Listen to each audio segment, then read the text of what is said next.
मम ज्ञानतिमिरन्दस्य ज्ञानाञ्जनशलाकया चक्षुरुन्मिलितं येन तस्मै श्रीगुरवे नमः। नमो विष्णुपादाय कृष्णप्रेष्ठाय भूतले श्रीमते भक्तिवेदान्तस्वामिनिति नामिने।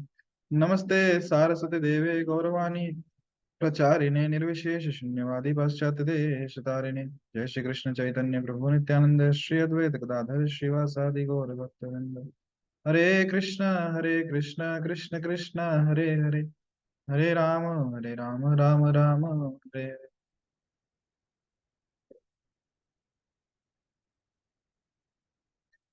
हरे कृष्ण। ईशोपनिषद मंत्र 12।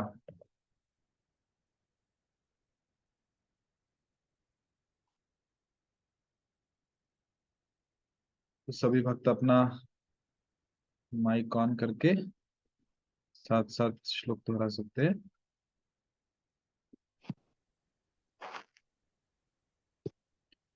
अंधम तमः प्रविशन्ति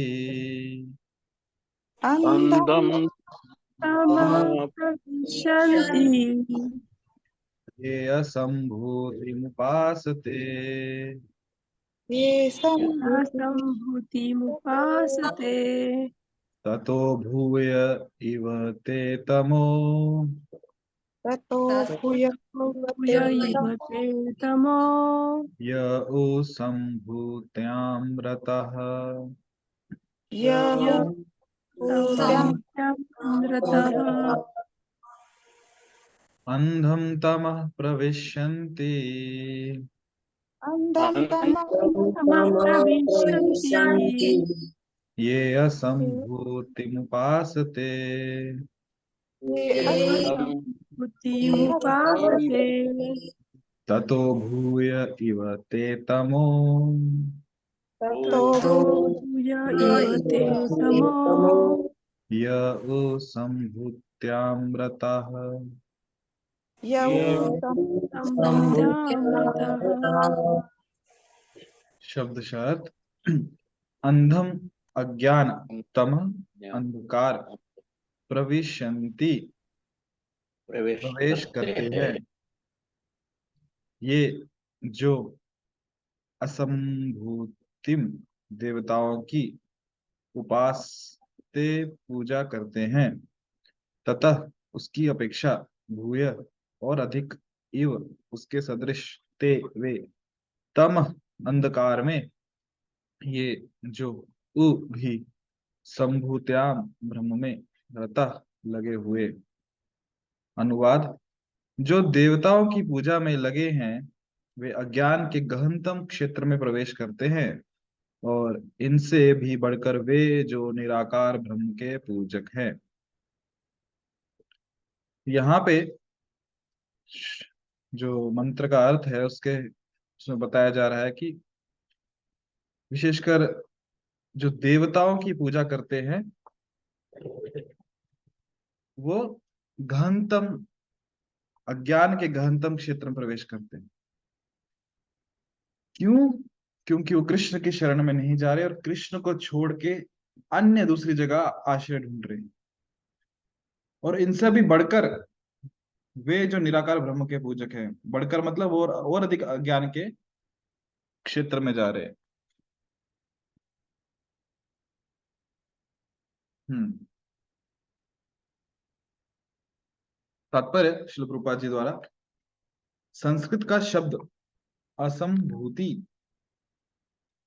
उन व्यक्तियों का सूचक है जिनका स्वतंत्र अस्तित्व नहीं है। संभूति तो पूर्ण पुरुषोत्तम भगवान है जो पूर्णतया स्वतंत्र है। भगवत गीता में 10वें अध्याय के दूसरे श्लोक में पूर्ण पुरुषोत्तम भगवान श्री कृष्ण कहते हैं, ना मैं विदु सुरगणा प्रभवम न महर्षय अहमादिर्हि देवानां महर्षिणां च सर्वशः। ना तो देवतागण ना ही महर्षि जन मेरी उत्पत्ति अथवा विभूतियों को जानते हैं, क्योंकि मैं देवताओं और मुनियों का सभी प्रकार से उद्गम हूँ। कि देवता भी कहाँ से आए हैं? भगवान श्री कृष्ण से आए हैं। वो जितने मुनिगण हैं सब भी कहाँ से आए हैं? भगवान श्री कृष्ण से ही आए हैं। सबके उद्गम स्रोत कौन है? भगवान श्री कृष्ण। इस प्रकार कृष्ण उन शक्तियों के मूल हैं जो देवताओं, महर्षियों तथा योगियों को प्रदान की गई हैं। यद्यपि उन्हें महान शक्तियां प्रदान की गई हैं, तथापि ये शक्तियां सीमित हैं। अतः उनके लिए ये समझ पाना कठिन है कि कृष्ण किस प्रकार अपनी अंतरंगा शक्ति से मनुष्य के रूप में प्रकट होते हैं। अनेक दार्शनिक तथा बड़े बड़े ऋषि या योगी अपनी अल्प बुद्धि से परम को सापेक्ष से विभेदित करने का प्रयत्न करते हैं।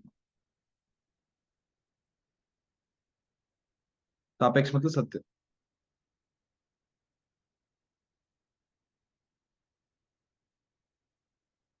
अनेक दार्शनिक बड़े बड़े ऋषि योगी अपनी अल्प बुद्धि से परम को यानी कि सत्य को परम को सत्य से विभेदित करने का प्रयत्न करते हैं। इसमें उन्हें परम ब्रह्म का कोई निश्चित चिन्ह तो मिलता नहीं, मात्र सापेक्षता से परम की नकारात्मक कल्पना तक पहुंचने में सहायता मिल सकती है। नकारात्मक बोध के द्वारा ब्रह्म की परिभाषा पूर्ण नहीं हो सकती। ऐसी निषेधात्मक परिभाषाओं से निजी धारणा को उत्पन्न करने के लिए बल मिलता है। इस तरह मनुष्य कल्पना करता है कि परम ब्रह्म अवश्य ही रूप विहीन यानी कि निराकार तथा गुण रहित निर्गुण होगा।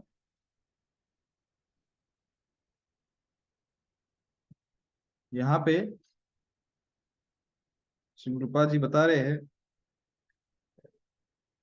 कि कुछ जो दार्शनिक हैं, जो फिलोसफर्स हैं, वो क्या कर रहे हैं कि अपना छोटा सा जो उनका दिमाग है उसका उपयोग कर रहे हैं कि जो पूर्ण सत्य है उसको अलग करने का प्रयास कर रहे हैं। कैसे? अपनी बुद्धि से। और इंग्लिश में रूपा जी कहते हैं रिलेटिव। रिलेटिव में रिलेट करके दोनों का संबंध देखते हुए। पर इससे उनको एक ही चीज समझ में आएगी कि क्या वस्तु भगवान में नहीं है, क्या वस्तु यहाँ नहीं है। नकारात्मक बोध की समझ में आए। उदाहरण कि शरीर दुखों का कारण है, ये हमें इस संसार में समझता है। अच्छा, ये जो दार्शनिक है कैसे समझ रहे हैं, श्रील प्रभुपाद जी ये चीज बता रहे हैं कि पहले वो समझ लेते हैं कि प्रभुपाद जी क्या कह रहे हैं। जो दार्शनिक है वो कैसे समझते हैं पूर्ण सत्य को, एक रिलेटिव वे मतलब कि वो हमें देख रहे हैं, हमें मतलब हम जो जीवात्मा उन्हें देखते हैं और उन्हें पता है कि पूर्ण सत्य दुखी नहीं है, वो आनंद में है। तो वो देखते हैं कि हम शरीर में हैं, मतलब हम दुखी हैं, क्योंकि शरीर दुखों का कारण है। इसका मतलब भगवान केवल शरीर नहीं। ऐसे कि हमारे दुखों का कारण क्या है? शरीर, क्योंकि हम शरीर में हैं। और यदि ये शरीर हम त्याग देंगे तो दुखी नहीं होंगे। और क्योंकि कृष्ण दुखी नहीं है, वो पूर्ण सुखी है, मतलब कृष्ण के पास शरीर नहीं है। ऐसा उनका कंक्लूजन होता है, ऐसा उनका निर्णय होता है। अभी शिल प्रभुपाद जी जो बता रहे हैं कि ऐसी निषेधात्मक परिभाषाओं से निजी धारणा को उत्पन्न करने के लिए बल मिलता है। मतलब कि यहां से, जैसे कि यहाँ पे भी दिखा है, एक मिनट में बताता हूँ आपको। ये देखिए, इससे उन्हें परम ब्रह्म का कोई निश्चित चिन्ह तो मिलता नहीं, मात्र सापेक्षता से परम की नकारात्मक कल्पना तक पहुंचने में सहायता मिल सकती है। तो इस तुलना से जो वो कर रहे हैं, तो पूर्ण भगवान की जो उसमें सकारात्मक गुण है कि भगवान के जो हम कह सकते हैं कि क्या विशेष है उनके पास, उनमें क्या विशेष गुण है, वो समझ में तो नहीं आते कि उनके आध्यात्मिक गुण क्या विशेष है।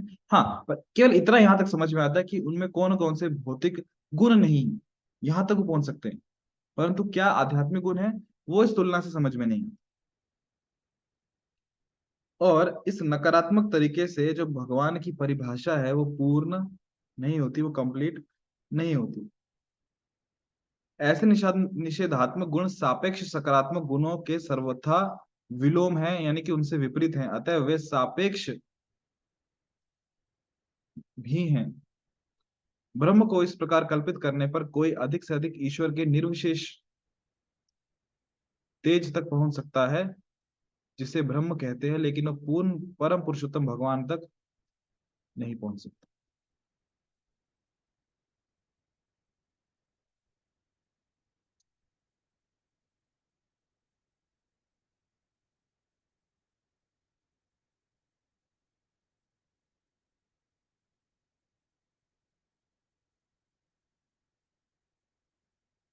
हम्म। तो इस तरीके से जो तुलनात्मक तरीका है, जिस तुलनात्मक तरीके से शिल प्रभुपाद जी समझा रहे हैं कि ये लोग करते हैं, ऋषि मुनि लोग, तो इस तुलनात्मक तरीके से वो केवल कहाँ तक पहुंच सकते हैं? वो जो ब्रह्म ज्योति है, ब्रह्म ज्योति अर्थात जो भगवान का ब्रह्म तेज है, केवल वहीं तक पहुंच सकते हैं, इसे भ्रमण भी कहा जाता है। परंतु उससे अधिक वो प्रगति नहीं कर सकते, और जो भगवान, जो पूर्ण पुरुषोत्तम भगवान है, वहां तक नहीं पहुंच सकते। ये तुलनात्मक तरीके से केवल ब्रह्म ज्योति तक पहुंच सकते हैं। जिस प्रकार हमने जो उदाहरण देखा कि जब ऋषि मुनि इस तुलनात्मक तरीके से सोचते हैं कि दुखों का कारण ये शरीर है, कष्टों का कारण ये शरीर है, और क्योंकि भगवान जो है वो सच्चिदानंद है, वो आनंद में है हमेशा, तो इसका अर्थ ये निकलता है कि उनके पास शरीर नहीं है, इसलिए वो दुखी नहीं है। तो इस परिभाषा से वो केवल ब्रह्म ज्योति तक पहुंच पाते हैं, और वो ये सोचते हैं कि हम भी शरीर का त्याग कर देंगे, हम ब्रह्म में लीन हो जाएंगे। परंतु वो ये नहीं जान पाते, क्योंकि जो इस तुलनात्मक तरीके से समझना असंभव है, कि हाँ भगवान के पास शरीर नहीं है, पर कौन सा शरीर नहीं है? भौतिक शरीर नहीं है, पर दिव्य शरीर तो है। तो ये सकारात्मक गुण वो नहीं देख पाए। और जो आत्मा भी है, आत्मा के पास कौन सा शरीर नहीं है? भौतिक शरीर नहीं, पर आध्यात्मिक शरीर तो है। तो ये उनका ज्ञान जो है वो अधूरा रह जाता है किस तुलनात्मक तरीके से, क्योंकि वो मन से ही कल्पना कर रहे हैं। ऐसे मनोधर्मियों के बारे में कहा गया है, श्री प्रभुपाद जी कहते हैं कि ऐसे मनोधर्मी ज्ञानी हैं, ये नहीं जानते कि श्री कृष्ण ही पूर्ण पुरुषोत्तम भगवान है, और निर्विशेष ब्रह्म उनके दिव्य शरीर का देदीप्यमान तेज है, तथा परमात्मा उनकी पूर्ण सर्वव्यापी अभिव्यक्ति है। जो निर्विशेष ब्रह्म है, जो ब्रह्म ज्योति है, वो उनके ही शरीर से, भगवान के ही शरीर से निकलता हुआ दिदीप्यमान तेज है, प्रकाश है, स्वयं प्रकाशित है। भगवान भी और उनका धाम भी, तो वहां से वो तेज निकल रहा है। और जो परमात्मा स्वरूप है वो क्या है? वो सर्वव्यापी अभिव्यक्ति है। जब हम कहते हैं कि भगवान कण कण में वास करते हैं, वो कैसे करते हैं? परमात्मा स्वरूप में करते हैं, जिसके माध्यम से भगवान सर्वत्र है। ना ही वे ये जानते हैं, वे कौन? ये मनोधर्मी, जो अपने मन से ही कल्पना कर रहे हैं। ना ही वे ये जानते हैं कि कृष्ण का स्वरूप सच्चिदानंद स्वरूप है। आश्रित देवता तथा महर्षि उन्हें एक शक्तिशाली देवता के रूप में मानते हैं, और ब्रह्म तेज को ही परम सत्य मानते हैं। ये उनकी अपूर्ण विचारधारा है। किंतु कृष्ण भक्त अपनी अनन्य भक्ति वंश और उनकी शरण में जाने के कारण जान सकते हैं कि कृष्ण परम पुरुष हैं, और हर वस्तु उन्हीं से उद्भूत होती है। ऐसे भक्त प्रत्येक वस्तु के उद्गम कृष्ण की निरंतर प्रेमा भक्ति करते हैं। यहाँ पे आगे श्रील प्रभुपाद जी कह रहे हैं कि जो देवतागण है, कौन से देवतागण? जो आश्रित देवतागण है वो हो गए, या फिर जो महर्षि गण है, विशेषकर जो मनोधर्मी है, तो वो क्या करते हैं? भगवान कृष्ण भी हैं तो उनको एक शक्तिशाली देवता के रूप में मानते हैं।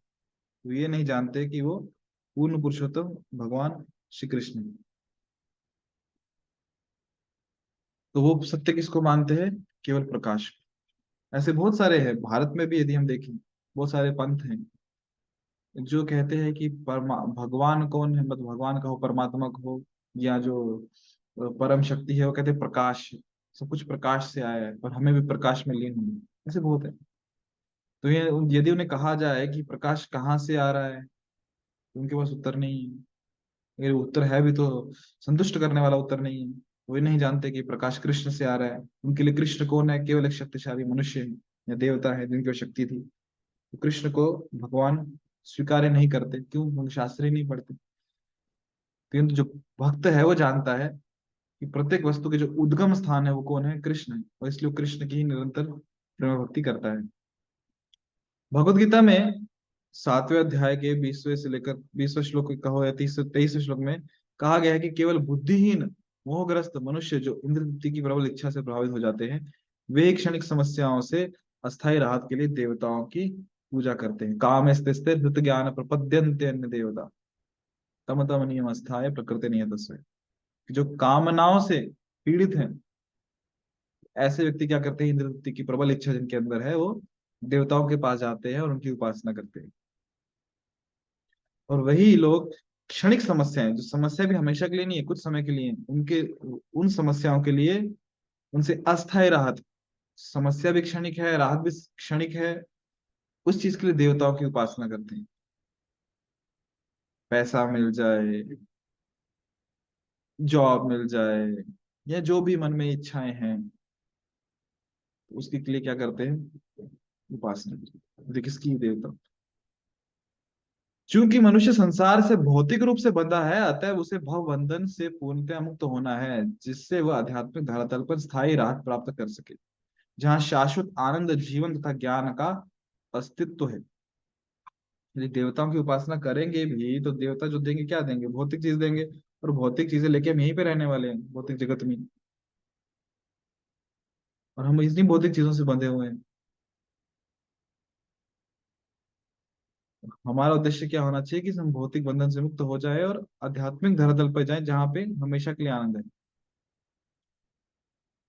अतः श्री ईशोपनिषद ये उपदेश देती है कि परम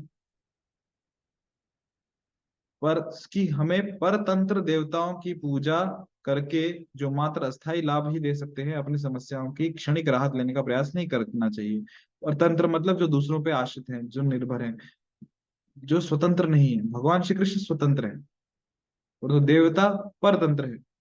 छोटे देवता बड़े देवता पे आश्रित है, और बड़े देवता उनसे बड़े देवता पे आश्रित है, और कुल मिला के सब कृष्ण पे आश्रित। तो ऐसे परतंत्र देवताओं जो कि स्वतंत्र नहीं है, तो उनके जो लाभ है वो कैसे स्वतंत्र रहेंगे, वो भी अस्थायी रहेंगे।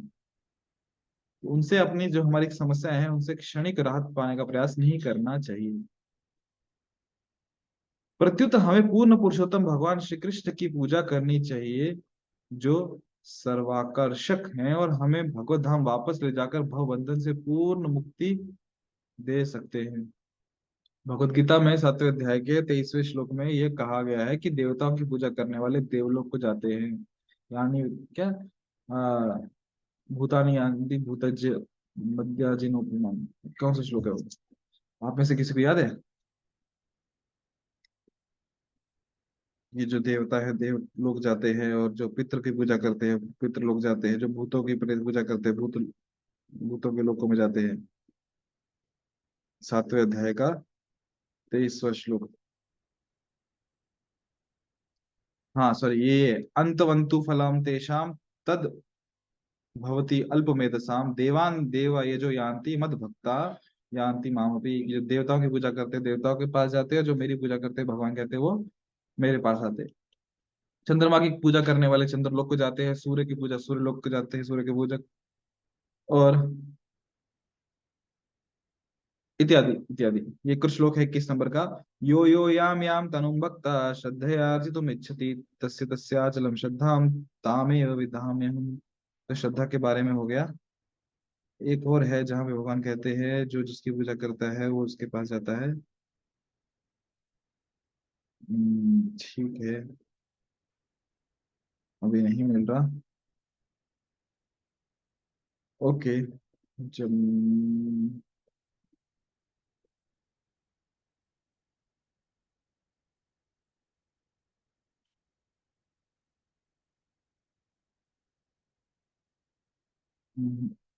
नहीं मिल रहा अभी। आधुनिक विज्ञानी जन अब रॉकेटों की सहायता से चंद्रमा तक पहुंचने का दुस्साहस कर रहे हैं, लेकिन यह कोई नया प्रयास नहीं है। हाँ, यान्ति देवव्रता देवान पितृ यान्ति प्रत्युत भूतानि यान्ति भूतज्य मध्याजिनो अपि माम। धन्यवाद पूनम माता जी। यही श्लोक है वो। इसका रेफरेंस यदि आपके पास हो तो वो भी डाल दो कि कौन से अध्याय का कौन सा श्लोक नंबर है। हाँ, आधुनिक विज्ञानी जन अब रॉकेटों की सहायता से चंद्रमा तक पहुंचने का दुस्साहस कर रहे हैं, लेकिन ये कोई नया प्रयास नहीं। मनुष्य अपनी प्रगत चेतना से स्वभावतः बाह्य अंतरिक्ष में यात्रा करने और अन्य लोकों में पहुंचने की प्रवृत्ति रखता है, चाहे अंतरिक्ष यानों के द्वारा हो योग शक्ति से हो या देव पूजा से हो, वैदिक शास्त्रों में कहा गया है कि मनुष्य इन तीनों साधनों में से किसी एक के द्वारा अन्य लोकों तक पहुंच सकता है, लेकिन सर्वसामान्य विधि उस देव की पूजा है जो उस लोक विशेष का अधिष्ठाता देव हो। इस प्रकार मनुष्य चंद्रलोक, सूर्यलोक या ब्रह्मलोक तक भी, जो इस ब्रह्मांड में सबसे उच्च लोक है, पहुंच सकता है। सबसे उच्च लोक कौन सा? ब्रह्मलोक, ब्रह्मा जी का। किंतु इस भौतिक ब्रह्मांड में सारे लोग क्षणभंगुर निवास स्थल हैं। एकमात्र स्थायी लोक वैकुंठ लोक है, और ये आध्यात्मिक आकाश में स्थित है, और भगवान स्वयं उनके अधिष्ठाता है। हाँ, 9वें अध्याय का 25वां श्लोक। धन्यवाद श्री पद्म मंजरी माता जी। जो जिस देवता की पूजा करते हैं उस देवता के लोक में जाते हैं। तो यहाँ पे श्रील प्रभुपाद जी कह रहे हैं कि अंतरिक्ष यात्रा जो कर रहे हैं आज के वैज्ञानिक, अंतरिक्ष यान में का उपयोग करके वो चंद्रलोक पे जा रहे हैं, जो यहाँ कहीं पे भी जा रहे हैं। तो योग शक्ति से भी योगी जन जाते हैं। जैसे आपने वो देखी है पुस्तक, easy journey to other planets, अन्य ग्रहों की सुगम यात्रा। उसमें प्रभुपाद जी दिखाए वो जो पेंटिंग है पुस्तक बुक के कवर पेज पे, कि किस प्रकार एक योगी बैठा है और उसके सर से, ब्रह्मरंध्र से प्रकाश निकलता है, आत्मा निकलती है और वो अन्य ग्रहों में जा रही है। योग शक्ति से भी व्यक्ति, जो आत्मा है, वो दूसरे योग लोकों में जा सकती है। या फिर जो सबसे, कह सकते हो प्रभुपाद जी कहते हैं, विशेष या सर्वसामान्य विधि है, वो क्या है कि उस देवता, जो उस लोक है, जो लोक है, उस लोक के जो अधिष्ठाता देव है उनकी पूजा करना। जब वो प्रसन्न हो जाएंगे तो वहां पहुंच जाएंगे। यान्ति देवतानि यान, क्या, नो ठीक है, मैं श्लोक निकालता हूँ एक बार। 9वां अध्याय 25वां श्लोक। यान्ति देवव्रतान देवान, पितॄन यान्ति पितृवत, भूतानि यान्ति भूतेज्य, यान्ति मद्या जिनोपिमान। जो देवताओं की पूजा करते हैं उस देवताओं के लोक में जाते हैं, जो पितरों की पूजा करते हैं पितरों के पास जाते हैं, जो भूतों की पूजा करते हैं भूतों के पास जाते हैं। भगवान कहते हैं जो मेरी पूजा करते हैं वो मेरे पास आता है, क्योंकि जो वैकुंठ धाम है उसका अधिष्ठाता देव कौन है? भगवान स्वयं। अभी जितने भी धाम हैं, या जितने लोग कह लो, कि देवताओं के पास जा रहे हैं, भूतों के पास जा रहे हैं, पितृलोक में जा रहे हैं, ये सबसे ऊंचा जो लोक है, चंद्रलोक या सूर्यलोक को छोड़ के भी जो सबसे ऊपर है ब्रह्मलोक, ब्रह्मा जी के पास भी पहुंच गए। तो वहां पहुंचने के बाद भी भौतिक जगत में ही, क्योंकि ये सारे लोग क्या है, क्षण भंगुर है, इनका एक अवधि है, एक काल अवधि है। जब वो काल समय खत्म हो जाएगा तो लोक भी नष्ट हो जाएगा। तो जो उस लोक के अधिष्ठाता देव है वो स्वयं वहां नहीं रह पाएंगे, तो हमें कैसे रखेंगे? हमारा क्या प्रश्न आता है? आ ब्रह्म भुवना लोका पुनरावर्ति अर्जुन। ये जो जीवात्मा ब्रह्मलोक में जाता है, पुण्य खत्म होते, क्षीण पुण्य मुक्ति लोक के विषय, पुण्य खत्म होता वापस नीचे आ जाता है। तो ऐसे उसका चक्र चलते रहता है। जैसा कि भगवत गीता के 8वें अध्याय के 16वें श्लोक में भगवान कृष्ण द्वारा कहा गया है, आ ब्रह्म भुवनालोका पुनः आवर्तिनो अर्जुना माम उपेत्य तु कौन्तेय पुनर्जन्म न विद्यते। भौतिक जगत में सर्वोच्च लोक से लेकर निम्नतम लोक तक सारे के सारे लोक दुख के स्थान हैं, ब्रह्मलोक हो या फिर पाताल लोक हो, जहाँ बारंबार जन्म तथा मृत्यु होती है। किंतु हे कुंती पुत्र, जो व्यक्ति मेरे धाम को प्राप्त कर लेता है वो फिर से जन्म नहीं लेता। शीर्षोपनिषद पुस्तक इंगित करती मतलब इशारा करती है कि जो मनुष्य, संकेत करती है कि जो मनुष्य देवताओं की पूजा करता है तथा उनके भौतिक लोकों को प्राप्त कर लेता है, तो भी वह ब्रह्मांड के अंधकार में भाग में ही रह जाता है। ब्रह्मांड के अंधकार में भाग में ही रह जाता है, इसका क्या अर्थ है? ब्रह्मांड का कौन सा भाग अंधकार में? क्या आप जानते हैं आप लोग कि ब्रह्मांड का कौन सा भाग अंधकार में है? आप चैट सेक्शन में एक माइक ऑन करके बता सकते हैं। ये किसकी बात हो रही है? किसी को पता है? किन्हीं भक्तों को? जो मनुष्य देवताओं की पूजा करता है तथा अन्य उनके, सॉरी, उनके भौतिक लोगों को प्राप्त कर लेता है, तो भी वह ब्रह्मांड के अंधकार में भाग में ही रह जाता है। जी, पाताल लोक। ओके। और और कोई उत्तर? हरे कृष्ण। जी माता जी बोलिए ना। ये भौतिक जगत जहाँ हम है, हाँ,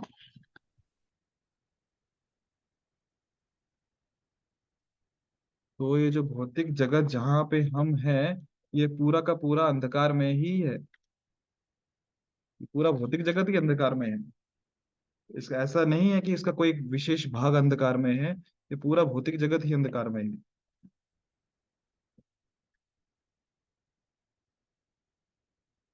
एक ये अर्थ है। दूसरा अर्थ अंधकारमय का, कि तो भी वह ब्रह्मांड के अंधकार में भाग में ही है, मतलब तो भी वह ब्रह्मांड में अज्ञान में ही है। ये पूरा जो ब्रह्मांड है, ये पूरा ब्रह्मांड ही अज्ञान में है। ये पूरा ब्रह्मांड ही अंधकार में है। कैसे पता है ये पूरा ब्रह्मांड अंधकार में है? ये इसलिए पता है क्योंकि इस ब्रह्मांड में जब प्रकाश की आवश्यकता होती है तो हमें सूर्य की आवश्यकता पड़ती है। प्रकाश के लिए हमें चंद्र की आवश्यकता पड़ती है। प्रकाश के लिए हमें बिजली की आवश्यकता पड़ती है। इसी समझ में आता है कि ब्रह्मांड अंधकार में। कल जब सूर्य उदय होगा, जब आप सूर्य को देखोगे, तो सूर्य को देख के ही ये समझ में आ जाएगा कि ब्रह्मांड अंधकार में है, इसलिए सूर्य की आवश्यकता पड़ रही है। क्योंकि भगवान क्या कहते हैं, न तद्भासते सूर्यो न शशांको न पावक, कि मेरा धाम जो है वो स्वयं प्रकाशित है। वहां सूर्य चंद्र बिजली की आवश्यकता नहीं है उसको प्रकाशित करने के लिए, क्योंकि वो अंधकार में नहीं है। परंतु ये जो ब्रह्मांड है, ये पूरा का पूरा अंधकार में है। और यदि हम देवताओं की उपासना कर रहे हैं, तो हम इसी ब्रह्मांड में रहने वाले हैं, भौतिक जगत में। और इसी ब्रह्मांड में हम अंधकार में ही रहने वाले हैं, क्योंकि पूरा ब्रह्मांड ही अंधकार में है। और विशेषकर यदि हम देवताओं की पूजा कर रहे हैं, मतलब हम अज्ञान में रहने वाले हैं। क्यों? अभी तक ज्ञान ही नहीं आया है कि पूर्ण पुरुषोत्तम कौन है, भगवान श्री कृष्ण है। हमको हमें उनका आश्रय लेना है। हम जीवात्मा है, हमारा स्वभाव है कृष्ण की सेवा करना, और हम तभी प्रसन्न हो पाएंगे। ये ज्ञान नहीं आया अभी तक। इसलिए यदि रूपा जी कह रहे हैं कि जो मनुष्य देवताओं की पूजा करता है तथा उनके भौतिक लोकों को प्राप्त कर लेता है, तो भी वो ब्रह्मांड के अंधकार में भाग में ही रह जाता है। इसका मतलब ये कि आता क्या, रसातल पाताल, जितने लोग हैं नीचे के और जो ऊपर के लोग हैं, स्वर्ग भू भव स्व तप, यहाँ तक कि लोग तक, सब लोग कहाँ क्या है, अंधकार में ही। हरे कृष्ण। हरे कृष्णा। 14 भुवन जो बोले जाते हैं वो फिर सारे इसमें ही आते हैं ना, अंधकार में ही जी आएंगे ना वो। जी जी जी जी, क्योंकि सब भौतिक जगत में ही है ना, नीचे से ऊपर तक सब अंधकार में ही है। संपूर्ण विश्व विशाल भौतिक तत्वों से ढका हुआ है, ठीक वैसे जैसे नारियल। देखो आ गया, शिव रूपा जी कह रहे हैं संपूर्ण विश्व विशाल भौतिक तत्वों से ढका हुआ है, ठीक वैसे जैसे नारियल कपड़े से ढका है और उसका आधा भाग जल में से भरा है। क्योंकि उसकी बाहरी आवरण वायु रुद्ध है और उसके अंदर घना अंधकार है, इसलिए इसे प्रकाशित करने के लिए सूर्य और चंद्रमा की आवश्यकता है। क्या करना हो गया? Let's see what happens. अगर सब भाग गए हो तो कोई नहीं भागता।